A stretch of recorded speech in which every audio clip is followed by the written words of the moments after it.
Hello नमस्कार, welcome to ji chills. मैं हूं वरुण। जब बात जंगी जहाज़ों की आती है तो सबकी निगाहें होती हैं अमेरिका के F-35 जैसे 5वीं पीढ़ी के फाइटर जेट्स पर। लेकिन अब यूके, इटली और जापान मिलकर 6वीं पीढ़ी का जेट बना रहे हैं, जो दुश्मन की सोच से 3 कदम आगे रहेगा और 10,000 गुना तेज डेटा प्रोसेस करेगा।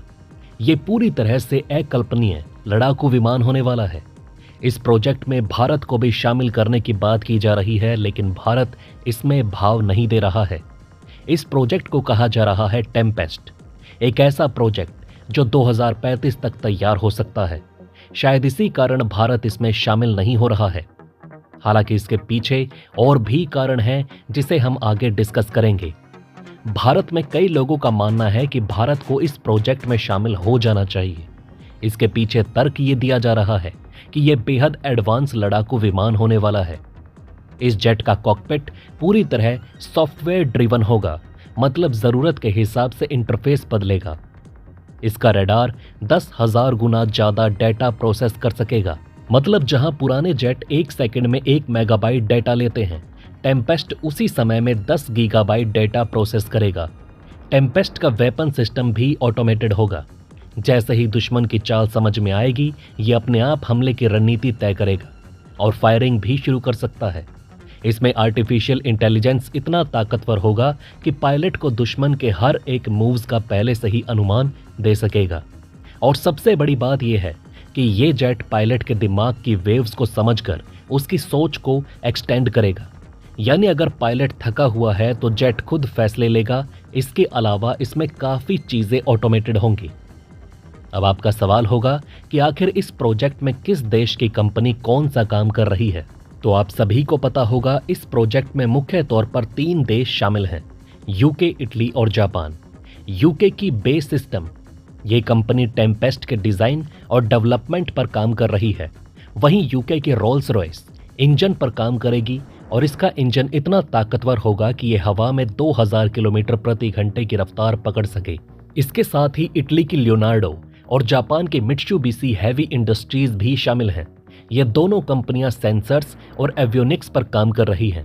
लेकिन इन तीनों देशों के लिए सबसे बड़ी प्रॉब्लम है बजट कॉस्ट। ब्रिटेन, इटली और जापान को इस प्रोजेक्ट की लागत लगभग $32.5 बिलियन आकी गई है। इसी कारण वो चाहते हैं कि इस प्रोजेक्ट में भारत भी शामिल हो जाए, जो हर साल हथियार खरीदने के लिए भारी पैसे खर्च करता है। अगर भारत इसमें शामिल होता है तो ये लागत काफी हद तक कम हो सकती है। और उससे भी बड़ी बात यह है कि भारत के पास सॉफ्टवेयर डेवलपमेंट और एआई में मजबूत पकड़ है। उदाहरण के लिए भारत पहले ही कई अंतर्राष्ट्रीय रक्षा प्रोजेक्ट्स में सॉफ्टवेयर योगदान दे चुका है, जैसे बोइंग और लॉकहीड मार्टिन के साथ। इसलिए तीनों पश्चिमी देश मिलकर भारत को इस प्रोजेक्ट में शामिल कराना चाहते हैं। उन्हें पता है कि भारत एक बड़ा रक्षा बाजार है और यहां एक बार एक्सेस मिल जाने के बाद उन्हें फायदा ही फायदा होगा। इटली और जापान की सोच ये है कि भारत की भागीदारी से सिर्फ लागत कम नहीं होगी, बल्कि चीन और रूस के बढ़ते प्रभाव को भी बैलेंस किया जा सकेगा। लेकिन भारत इस प्रोजेक्ट में शामिल होने के लिए इंटरेस्टेड नहीं दिख रहा। जापान, इटली और यूके ने कई बार भारत को इस प्रोजेक्ट में शामिल होने के लिए रिक्वेस्ट की है, लेकिन भारत की तरफ से अभी तक कोई ठोस ग्रीन सिग्नल नहीं दिया गया है। भारत का फोकस अब विदेशी हथियार खरीदने से हटकर अपने खुद के डिफेंस सिस्टम बनाने पर है। इसके लिए हमें टेक्नोलॉजी ट्रांसफर चाहिए और हमारे ही देश में भरपूर निर्माण होना चाहिए। भारत का खुद का AMCA advance medium combat aircraft project पहले से चल रहा है। ये 5th जनरेशन का स्टेल्थ फाइटर जेट होगा। चीन और पाकिस्तान के लिए ये हथियार काफी होने वाला है। इसके साथ ही एमका में 6th जनरेशन अपग्रेड पर भी डीआरडीओ और एचएएल काम कर रहे हैं। यानी भारत चाहता है कि 5वीं पीढ़ी हो या 6ठी पीढ़ी, सब कुछ भारत की धरती पर ही बने। इसके लिए भारत जल्दबाजी नहीं कर रहा। दरअसल पश्चिमी देश यूक्रेन युद्ध का फायदा उठाकर भारत को इस प्रोजेक्ट में शामिल कराना चाहते हैं, क्योंकि उन्हें पता है कि भारत इस वक्त रूस से हथियार नहीं खरीद पा रहा। दुनिया में रूस और चीन जैसे देशों की बढ़ती ताकत और जंगी तैयारियों के चलते पश्चिमी देश अपनी सुरक्षा बढ़ा रहे हैं।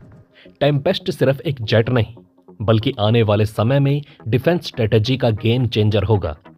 टेम्पेस्ट की टेक्नोलॉजी हमें बताती है कि डिफेंस में इनोवेशन कितना जरूरी है। अगर भारत भी एआई और स्टेल्थ टेक्नोलॉजी को जल्दी अपनाए तो भविष्य में हमारी वायुसेना दुनिया में सबसे आगे होगी। दुनिया चाहे कितनी भी बदल जाए, जो तकनीक से आगे है वही विजेता बनेगा। तो चलिए दोस्तों, कल फिर मिलते हैं एक और नई अपडेट के साथ।